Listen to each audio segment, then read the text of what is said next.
Hello, everybody. Welcome to the first episode of Eco Voices.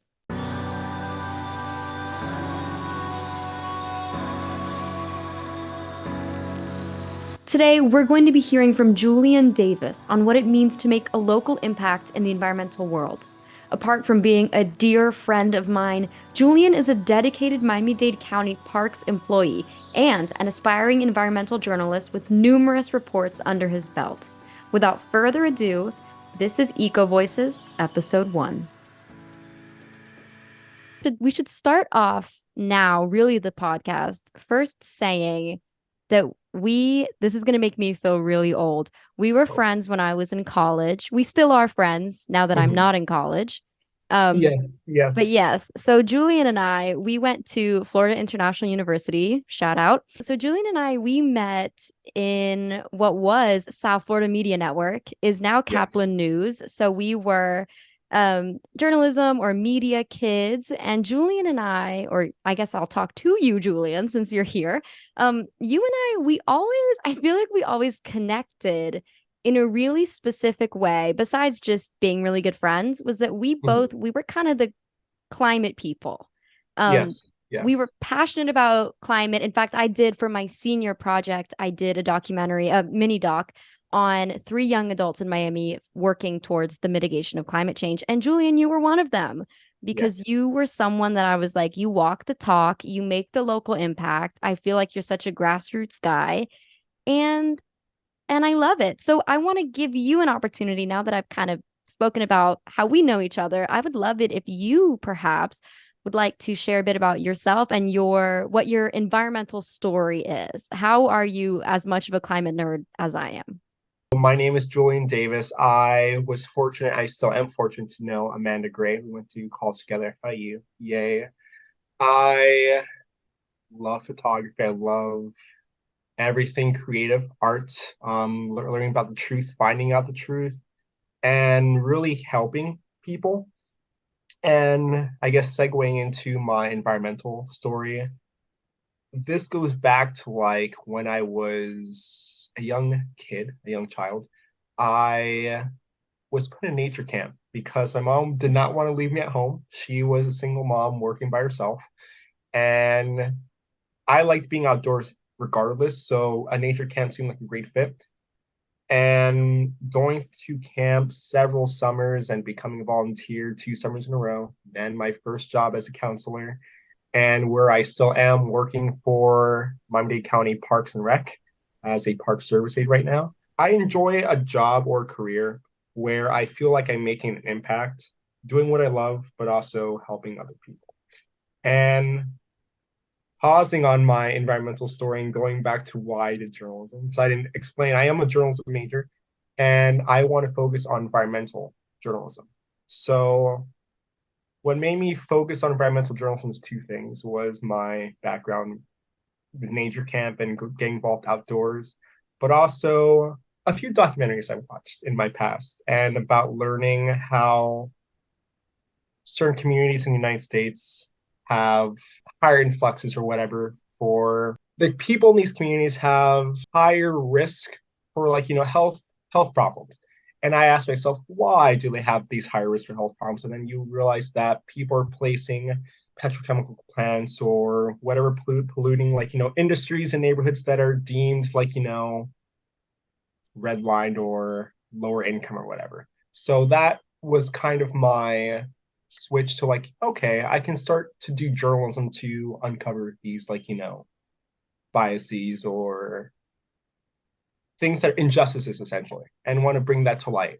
And I just felt like it wasn't right. So what cool way to bring two things I like: environment, being outdoors, and also talking to people and kind of helping people. So combining all together and boom, environmental journalism. And that was kind of like a little web of where environmental journalism kind of started for me. And I've been doing that now with, as Amanda said, the South Florida Media Network, which is now Capital News. You know what? I think that this is an amazing segue. You are so multifaceted that when I Googled you, which by the way, it's really funny to Google your friends, and you do have an impact. Your name comes up, Mr. Julian Davis. Thanks. Yes. Everybody Google him. That is very scary that I am now Googleable. I fortunately do not have a Google page yet, or a Wikipedia page, thankfully.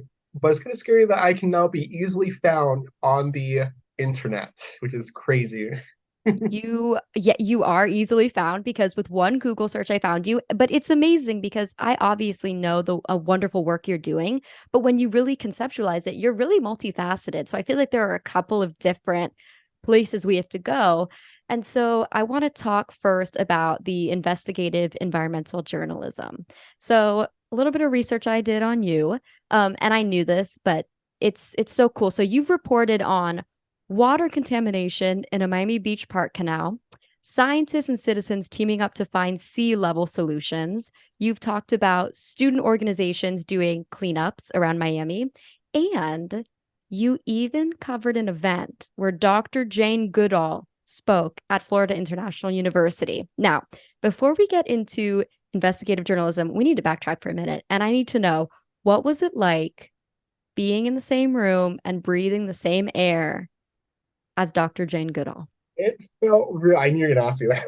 Yes, that at first I wasn't expecting to be able to get inside to be in the same I was literally 6 feet within Dr. Goodall's presence and being there seeing everyone she was with her her posse whatever and going to a little table and it felt like hearing her voice not on recordings but actually they were very soothing. It was very surreal. It was very nice. And I was like, this person I've seen in documentaries Nat Geo films and very old timey films as well, Tasmania.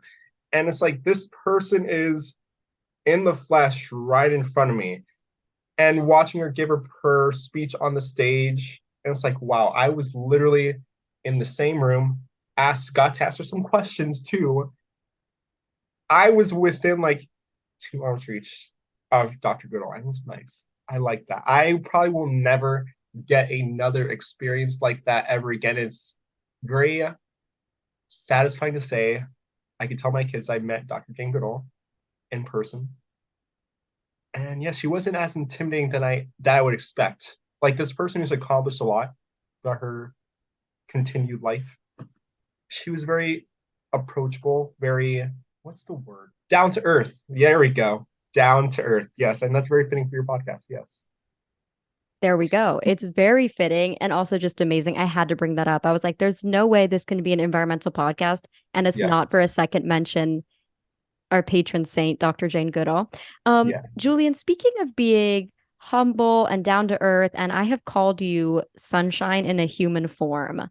Um, you you're someone who you're so approachable, you're so likable, and you're doing investigative environmental journalism. And I feel like that's a role in which we need those kind of people to be asking the questions because I don't feel that you're motivated from a place of uh, judgment but you come from a place of love and a genuine respect for Mother Earth. And you want to ask those questions that will hold people accountable when they misuse or mistreat her.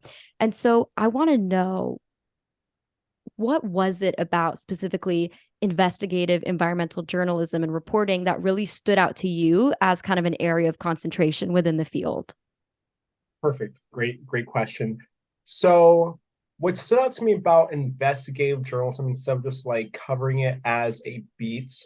So I guess honestly, I would think what I'm doing right now in Kaplan News would I personally would define it as investigative journalism because I feel like I haven't spent enough time on it or dug deeper I would have for certain stories Parkview Canal, and there's other stories I could have covered, but I can't because conflict of interest with my current job.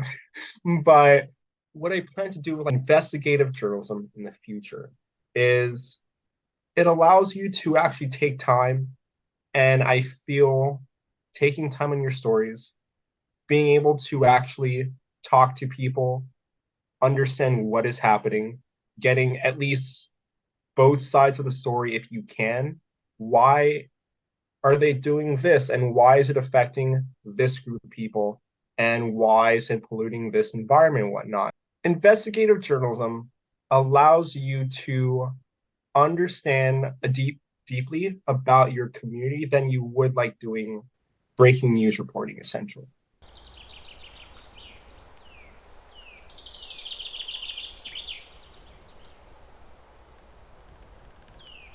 And also, investigative journalism gives you a challenge because you have the challenge of making something that's really, this affects everyone across all political spectrums, across all, I guess, social classes and communities. And it's not really confined within borders or like, nice labels like humans like to construct.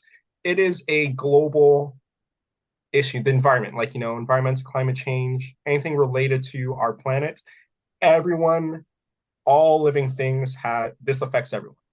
And you have the hard task of trying to make people care about it and try to explain something very usually typically scientific to a normal individual who an average person who would love to understand about their environment and what their community they live in, but they don't want to read like, I wouldn't want to read a scientific article about why climate change or why CFCs is ruining the ozone layer and whatnot, stuff like that. So it's a challenge and it makes me connect more and it feels like I'm not confined. So I could do anything within environmental journalism, environmental, investigative journalism within that sphere. So it's not confined. Right. I Hopefully love that it. And I think it also makes it a really accessible topic because I feel that there's probably a larger margin of people than what's assumed that want to get involved, that want to figure out, all right, how do we roll our sleeves up and save our precious planet and how do we yes. make life viable not only for us but for future generations, of course. But you're right. I think so much of it, and perhaps I don't know, but perhaps on purpose, is made confusing, is made challenging, is made to keep you at an arm's length away. And so what I love about you and the work you do and the work that other investigative slash environmental reporters do is that they bring it back to like, what does it mean today? And what does it mean with simple words, kind Yeah. of cutting through the red tape. And it made me think about how COP is going on and how I don't know how much of COP would have really been main news had it not been for those investigative journalists that broke the different deals that don't I think UAE and Saudi Arabia were wanting to make and how there was this kind of under the table, thing that it came to light, right? That's a risky topic for me to Yes. that's a risky topic for me to bring up on my Uh, first podcast, but you know. I'm not sure I want to interrupt. I also don't want to, I'm not sure I'm correct. I'm pretty sure the person who is presiding over COP 20, is it 24 right now? 28. 28. 28, yes, COP 28. Um, he, I'm not sure, he's from UAE, correct? Who is presiding over COP Yes. 28. Yes. And he has, I think he has some like, stocks and like, oil and saying, yeah, there was something, I didn't read the whole article, but I did glance or it's like, huh, that's really interesting. But back to what you were saying, how it's made confusing so people can understand it. I I feel like you have a lot of authority figures within the environmental sphere that they're supposed their responsibility is to inform people about the environment, whether it's like government agencies or influencers or whatnot.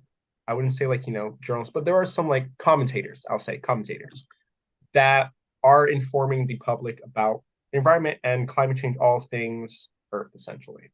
And you're not really sure who to believe or understand. This one person saying this, and then you have maybe a politician or someone else saying that.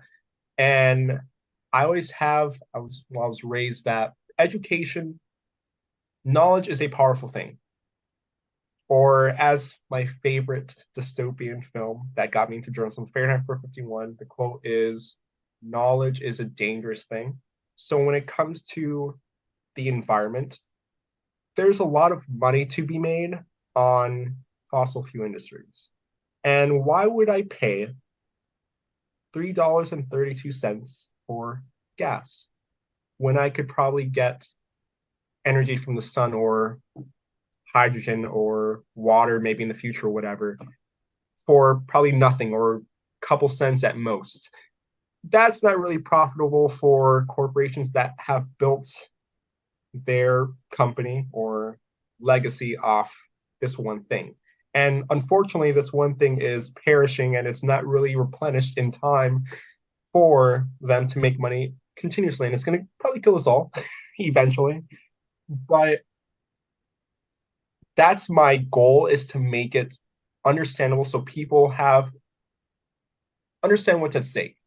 Because I also feel people who are in charge over, like, fossil fuel industries and companies or places of authority, they don't understand that if you don't have a population or a country or a planet to continue making money, it's like, fossil fuels, like, made our air unbreathable or whatever in the future, you're not going to make money. It doesn't make sense. So I feel like that doesn't make sense. So it's like, why do you keep doing this? There's a better way. Maybe if you want to make money, go right ahead. That's not my goal. But give people the chance to, like, make their own decisions. Like, yes, you can use solar panels, put it on your houses. Maybe you could go to the Florida State Legislature and make it possible that you could put panels on your houses without paying to FPL or whatever. But things like that, essentially, that's the goal of what I'm trying to achieve in the future, essentially. And right now with my work. I love it. And I love it because you really do walk the talk. And I think that's something that I obviously did not come up with this, but I remember once I read something that's just simply said eco versus ego. And there's Mm-hmm. this idea that's kind of a lot of where the name of this podcast, Eco Voices, came from, was that I think there's so much ego and there's so much greed. And there's this idea that humanity is kind of number one. And we've lost that interconnectivity and understanding that we're a species. And there's actually quite a lot of freedom in that, in understanding that, okay, we're a part of this planet, which means that we're interconnected. The sicker she gets, the sicker we get. But there is that disconnect. And so I think the work that you're doing to shine a light on that disconnect and to kind of, for lack of a better word, really wake people up to, like, you have autonomy, you have decision making when it comes to the climate sector, and that things are bad, but they're not hopeless. And if we all just have the permission and the knowledge and the factual, I don't know, I keep thinking that accurate factual reporting you do, that's critical. And I think that has huge potential and already is making waves in the world for sure. Yes, yes. And I like what you mentioned about everything is connected. We're not the only species on this planet. And there's, like, I guess one thing also gets to me is, like, don't act like an animal. I never really understood that, because we ourselves, we have animal cells. We are animals, we're mammals, but we're not better than any other species on the planet just because we managed somehow with evolution to have, like, bigger brains or whatnot. It doesn't mean that we're any better than, like, fish or ants or roaches, even though I'm scared and terrified of roaches. We do not own the planet, we share the planet. And our generation isn't going to be the only generation on this planet as well. I feel like people, mostly corporations, need to understand that if you're not doing it for your consumer or whatever, do it for, if you have kids, do it for your kids. Would you want your kids to live underground because they can't breathe clean air, or would you want them to have to, like, find how to make processed protein or seafood because the oceans are fully acidic? There's so much there's so much to, like, talk about, but everything is connected. And you may throw away, like, a plastic bottle in a park far away from the ocean, but somehow, always, it's going to end up underground through a tube in the ocean. And then next thing you know, you start seeing, like, things that wash up. Crandon Park, it's a place in South Florida, Key Biscayne. east coast of Florida, you'll see things that end up there on the shorelines from like, Taiwan or from England. Maybe it's also from decades ago too that you're just seeing now because it's been in a garbage patch just circulating over and over again. But everything is connected. So what you do to one spot will definitely affect and create a loop somewhere else eventually, if not now. So having people understand that, corporations mostly to understand that, because I feel the general public, they definitely do have an impact. We as humans have impact as a whole, but I feel that people in power positions of authority have more power over the environment than just you and me. We can do our like, use a what do you call reusable cup. I'm holding a reusable water bottle right now and not use single-use plastics. But unless just because we're not buying it, doesn't mean that corporations aren't still making it. And then people who don't have a choice, like lower income communities across the country and the world, have no choice but to use single-use plastics because what else are they going to do? That is the goal of what I'm trying to do and Right. what we're No, trying to do. Yes. yeah, no, and it's so important. And I think that something really interesting is it's quite a unique perspective being from Miami. And then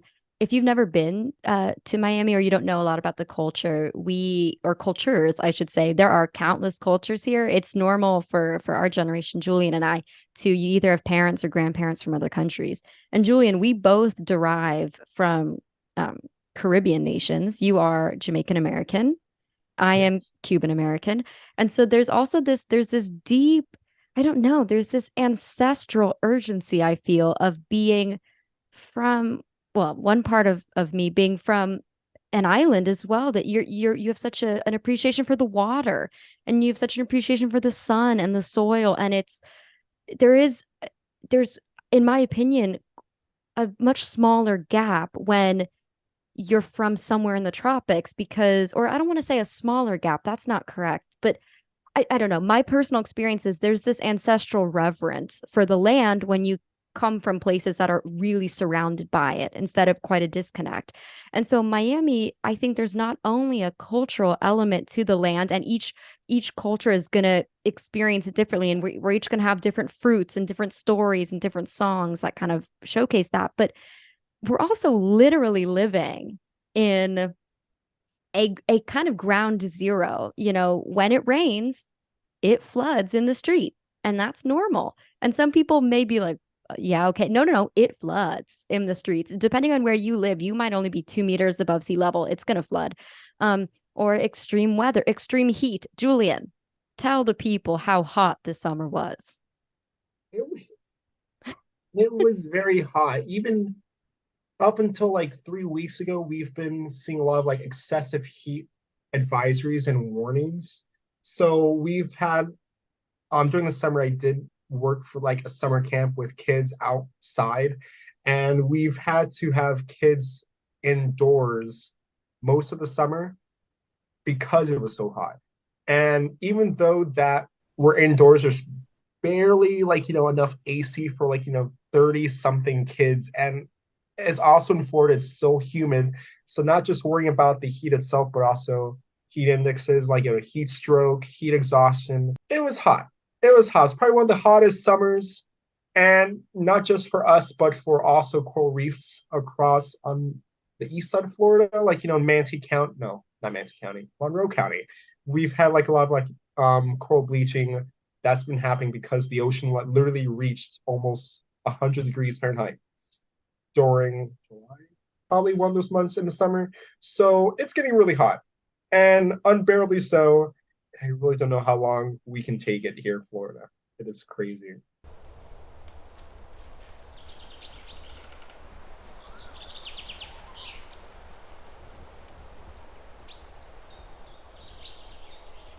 Right. And so we don't bring this up to have a doom and gloom conversation. I think Julian, you and I are real optimists. I think that's our personalities.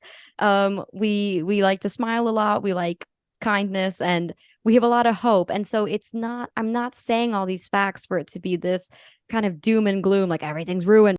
what future would we have if there weren't still all of us with that kind of spitfire hope to have a beautiful existence? And really, it all comes back to a deep love and reverence for the planet. It goes back to love. And so we're really experiencing it. And I think that there's a deniability in some places where it makes total sense. If you haven't really experienced a change, it's easier to close your eyes and buy, all these single-use plastic, or it's easier to go, there's a lot of fear mongering. It's not real, but we have both the privilege and the curse of being in a place where it is real. And that's why, Julian, like, you get to do that kind of work and we get to do this kind of work, is because it really is a boots on the ground thing. Like, we're seeing it every day. Yes. And to add to your point, for anyone, people who are listening, there is definitely still hope. We very much still have plenty of chances to course correct where we are going. It just takes being aware of it. And also, the saying goes, like, ignorance is bliss. It's great. It's easy to be like, pretend like this is not happening. But once you are aware of it, it can be sometimes difficult to not be gloomed out or bummed out about it, because yeah, like, maybe you might think the world's going to end, but that's a possibility. But there's so much other possibilities. Like, yeah, it may end, but there's also ways that, how can we turn this into a good thing? Like, maybe we can start, like, protesting for better environmental protections in our states or in our coastlines, and maybe any little thing helps, essentially. So it's not the end of the world, essentially. There is still, as long as you are breathing and you're still alive, there is still a chance. If you can still speak or do whatever action that you possibly can, there is still a chance. The only time that there is not a chance is when you are dead. So before it gets to that point, try to do as much as you can now before that happens, essentially. So it's more so not for me, essentially. I like to think it's more for, like, my younger cousins, or maybe the future kids I will have, and the kids I will have maybe in the future. That I won't be here forever, but I wouldn't want my friends or family to suffer. So I try my best any way I can, essentially. Right, right. And it's like, it's just about, we just have the awesome privilege of, we can be very well so the first sustainable generation. And that by going back to our roots and nature-based solutions, like, there can actually be so much freedom and so much peace, and getting away from that. I feel like, Julian, you and I have gone to like 80 different environmental topics, but I'm going to add another one in, like, going away from that hyper consumerism. And there's actually quite a lot of joy that can be found in finding a sustainable lifestyle. And so I think it's, yeah, there is so much hope that, oh my gosh, we can get it right this time, and we Mhm. can know and we can learn from it. And I love that you keep mentioning kids, Julian, because without realizing it, you are perfectly segueing to my next point. You're such a Yes, pro. Look at that I know. journalist. See, we're thinking alike. We're thinking alike. Great minds think alike, Amanda. We're in sync. Um, so you work with the Parks Department here in Dade County, and you work with kids, nature camps, correct? That's Yes. yeah. So something that, well, you know what? Before I go to my question, I just want to know, now that, because you had that experience as a kid, you got to be a part of the nature camps and you have that help develop your relationship with the earth. So how does it impact your time now working at those nature camps with the next generation of kids? Like, what's that full circle feeling like for you?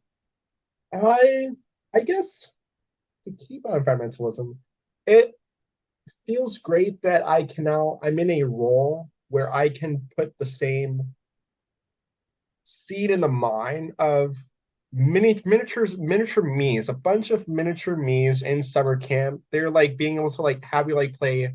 They're excited to play, like, capture the flag. That's like all they want to play when they're not on their phones, essentially. Out on the, the serve in the park, and your main worry is just them not having to, like, climb trees and probably fall and break their legs. But that's how it was when I first started. That was the joy. It's like, yes, I can now make a difference, because I've had a few of those campers when I was, like, first time I was a counselor. Now they are volunteers, and some of them are thinking about, like, working at the same camp when they're of age, like, 18 and whatnot. It's like, wow, that makes you feel really happy. Like I literally was your counselor like 3 summers ago. Yay. Um, but now you just have more worries. I guess thinking back on it, well, now currently, I don't feel it's the same because I feel like some kids like nowadays are really into it. I guess I started noticing that like a year after COVID, we start to like, get more closed in, and rightfully so. Like I felt like I was more closed in because I was stuck inside. And after like, even though COVID's still around, it's kind of like, felt new interacting with like people and other topics than just like, what I have control of right now. Slightly, it's good, but it's also slightly concerning where the next generation, we don't know what the next generation is going to do essentially. You don't know if they're going to lose the passion for what we are passionate about. Something that sticks out to me about Gen Z is the way we're identified as being like the technology generation. But what's funny is in reality, I had to Google this because I was like, did you know that there's a new generation now, Gen Alpha, which is the Oh coolest no, name I've ever Gen heard. Alpha. What? I did not know about that. I I actually don't know. How do you know we were like? It's like I kept thinking we are like, are we millennials or we Gen Z? And then right. So so it's like yeah. I feel you. I had to Google it. So Gen Z, we are Gen Zers. It's from 1997 to 2012. Oh wow. That's quite a gap. And so I was born in the year 2000. And so I always have a bit of a hard time when people say like, "Oh, the technology generation," because I didn't actually see. I'm not talking about own. My parents didn't own. I'm talking about literally see it with my own eyes. I didn't see an iPhone until I was like 9 or 10. So like, we grew up playing really outside and what like any shows or movies we watch, those were from the 90s. Like that's how it was. And so there's quite a disconnect in what was available to us technologically speaking. And so you kind of talking about these changes. How do you think older Gen Z, like us, we're getting older.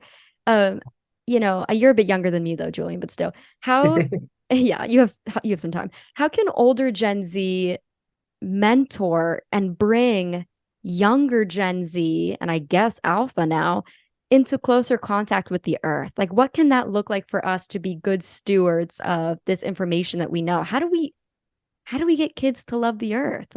Honestly, I feel like it slightly is simple. It just depends on how I like to say addicted your the future generation is to like technology or how absorbed they are. So, for example, my cousin, she is like 5, I'm assuming. But yeah, she is not Gen Z. I think she's Gen Alpha. She was born in 2016. She grew up on the iPad. And I never grew up on the iPad. I don't think iPads existed from 2002 onward until like later on, the 2010s. Yeah. But I grew up going outside.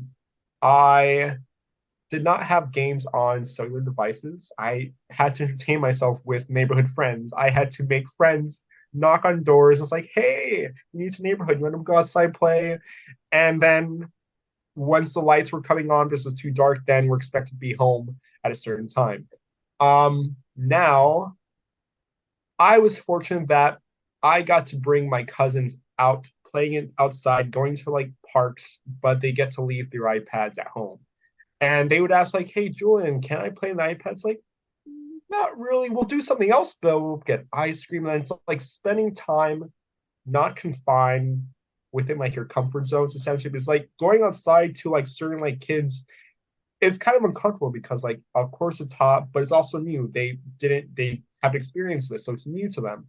But my cousins, like, both of them, they love like, picking flowers, and I've gotten them accustomed to that. So every time they see me, it's actually kind of a good thing and a curse because now when they see me, they say, hey, Julian, do you want to go pick flowers? Like, yeah, I'm kind of tired, but I'm kind of tired, but sure, yeah, we'll do it.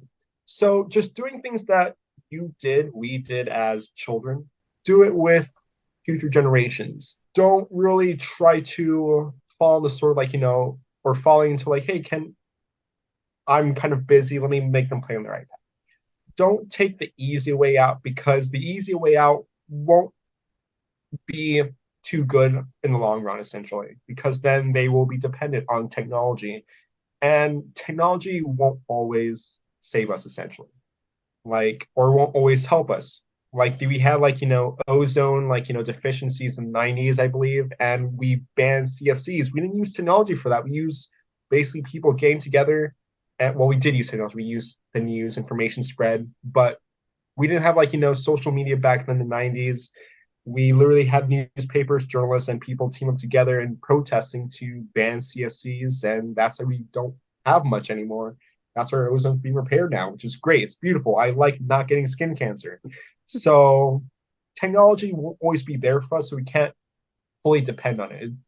Don't get me wrong, technology is amazing. It will help us a lot tremendously in environmentalism and climate change, all things Earth, but we cannot depend on it because technology isn't going to it within itself isn't going to change something.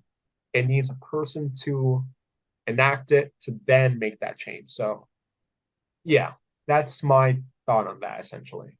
I love it. Like that idea of making a local impact. In fact, I just heard an amazing quote the other day that someone said at a meeting I was at where she said, change happens at 3 feet. And so that idea that it's really going to come down to who's right in front of you and what that connection is and that communication. And so yeah, I think you're making it's just such a clear point that it is about that. I don't know, that person to person, that community, that local. And you've always been someone I've associated with that local movement, making a local impact. That's probably what the name of this episode is going to be. But it's true. And so I think this is a perfect segue, Julian, to our last question. Oh Tier. wow, that We was could, quick. Julian and I, like, I think you and I could probably talk for hours about this because it's, yeah, Yes, for but there is hours. a time limit on podcast because yeah, it's a time Yeah, limit. it's true. Unfortunately. But I love it. And I think you kind of touched on it, but just want to give you one chance to plug anything in your heart. If there's one call to action you'd like to give listeners, it can be anything environmental related. What would it be? So my call to action is use the environment around you and also get involved. So what I mean by that is go to your neighborhood park, go to your state parks, go to national parks, go to the beach, go to any open space in your community and just enjoy it. Because I feel that using the spaces, your public spaces, and anything around you shows people that, yes, there are people who care about this. Let's not destroy it. Let's not ruin it. And maybe one day your politician might also be enjoying a day at the beach or at their neighborhood park. And it's like, wow, my community, the people I serve or supposed to be serving, love this space. Let me enact policies that help protect it or maybe give more funding to these public spaces. And also, the whole getting involved part is why I'm saying use your spaces and get involved is because if you're not using your space and if you're not getting involved, there are people who are in charge of managing these spaces and making policies that will think, okay, no one's using this. We do not have to make any more funding for your public spaces. So now there's no more public spaces. And within the public spaces, you have people who are doing so many things that are like, unseen. They're doing a lot of conservation work. They're doing a lot of historical and cultural preservation work that we don't always get to see. And then once that space is gone, you lose all of that you will never even know. Well, you know beforehand, you definitely won't know now because it's gone.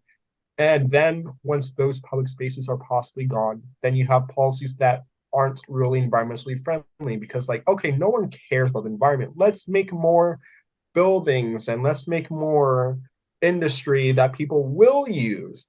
And then now you're just stuck thinking like, wow, I wish we had more space to, like, run around and breathe clean air or just exercise. Now we don't have that. Public spaces are so free and they're essential. They're great. And it's like, that is literally the one thing. If you did not understand anything me and Amanda said this entire podcast, please take a vacation to, like, any public space. Go to any park. Go have fun with your friends and family. Literally, this is your best homework you can do is literally have fun outside. use your spaces, and then get involved. You're doing all in once, literally killing, well, don't kill two birds with one stone, but it's killing two birds with one stone. So that is my call to action. Get involved and use your spaces. What a gift to be able to hear from Julian about the work he's doing in the local community to make an impact. I hope you enjoyed this episode as much as I did, and in the wise words of Julian, I hope that you get to spend some time soon in your local park. Until next time, here's to love, light, and the art of saving the earth.